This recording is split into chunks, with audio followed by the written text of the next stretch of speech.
Yeah, ladies and gentlemen, ubu tubahaye ikaze ku murongo wa Noah Empire Presents. Ubu tugiye kubagezaho indirimbo nshasha y'umuhanzi wo bita Racine afatanyije n'umuhanzi wo bita Papa Cyangwe. Indirimbo bayita ngo iki? Ngo ni 100. Ni indirimbo nziza inafite na video nziza kandi inarimo message nziza.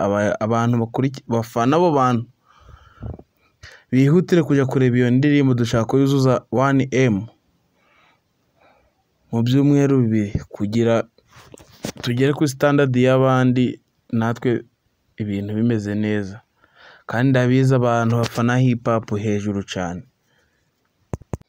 Iyi ndirimbo ya Papa Cyangwe na Racine ni indirimbo ifite video nziza, melody zirimo neza, nyine ibintu byose biri tayari nyine. Namwe murabizi Papa Cyangwe ntago noneho ku Cyangwe ararenze, noneho ahubwo mumubaza aho yakiguriye.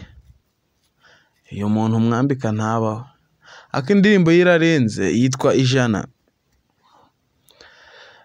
Mu minsi 6 imaze kurebwa n'ibihumbi 100, ndi kubona hariho 141. Ariko mujeho nyine mu pushing ku buryo nyine nko mu minsi 12 irabiyujuje 1M.5 ku buryo nyine irabifite ireme. Ni indirimbo nziza ifite message nziza kabisa. Nicyo nabashishikariza gukomeza mukayireba muri kuyipushinga.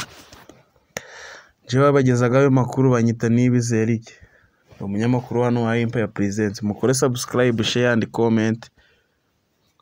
Ciao ciao. Harakane nibagiye gatoya, duhuriye mu yandi ma video ataha. Mumanuke muri hari aho nakoze playlist, murebe ibindi byamamare byo mu Rwanda byakoze indirimbo. Turahurira mu kanya. Ciao ciao.